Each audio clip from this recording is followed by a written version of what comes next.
I think I have a theory of who actually killed her parents.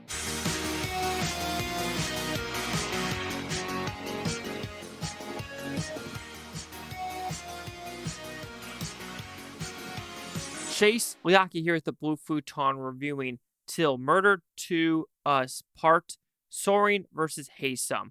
So this is Jens Haysom is convicted of murdering the parents of his girlfriend Elizabeth Haysom, but questions still swirl around the case. So I think this case happened in the 80s, and these parents were brutally murdered.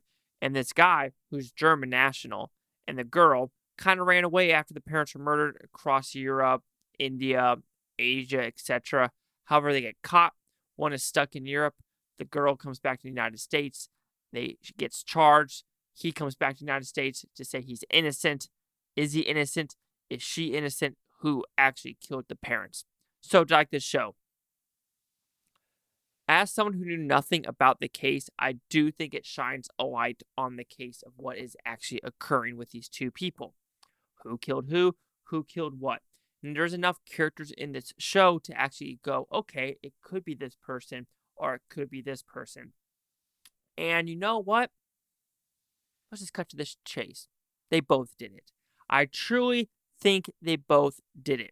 Yes, they have two very different personalities. The guy's like, I'm innocent, I'm innocent, I'm innocent. She's like, I think she has a guilty conscience, but she knows for a fact she isn't the only one guilty in what is occurring. But he's a lot smarter, and I think he's more deceptive. Deceiving? Yeah, deceptively deceiving. And I think he did have something to do with it. And I think it's the footprint. Because, everyone does have their own little footprint, and it made me think, okay, maybe it is a little bit fake science, but when thinking about it, I'm like, nah, everyone's foot is different, wide, small, length, everything like that, the size of the toes, Uma Thurman's toes and Kill Bill, this little piggy went to the market is very different. Like I said, this is very interesting. It goes into really good detail, actually, to understand what is occurring with these two people and what their psyche is.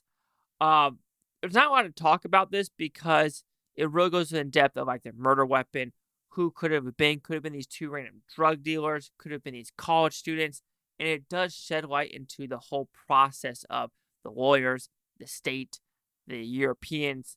Let's just say there's too much evidence to say either one of them is not guilty.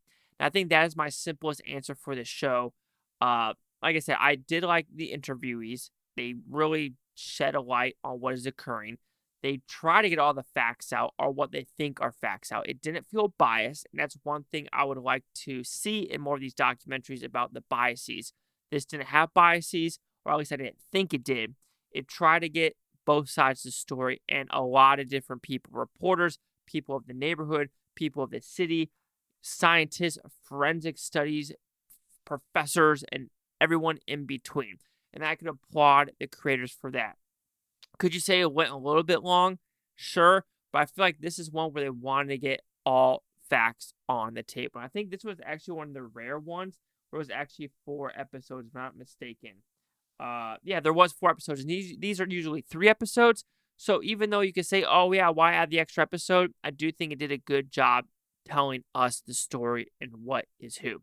But like I said, I'm going to say they both did it. They both went to, Virginia. I think that was Virginia, and they both did it.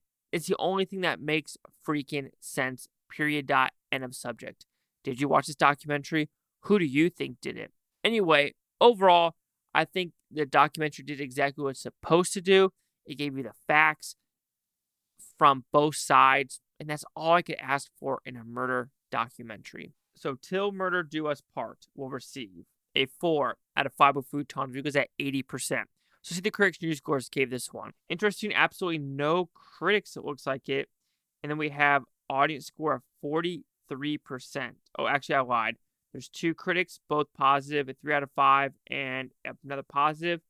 So interesting why the people didn't like it. They called it shallow, lazy, and drawn out. It was too long, boring. I didn't think it was that boring. I was very intrigued and interested throughout the whole series. So maybe people don't have the TikTok, 15 seconds. People just can't sit down anymore. Anyway, 4,380. Chase out here with Blue Futon. Like, comment, subscribe. One more thing, Futontopia. You Futons, thanks for watching. Have a great day. And I don't care what this take tomorrow, a week from now, a month from now, a year from now, every single freaking one of you. And do you think it was one, both, or none?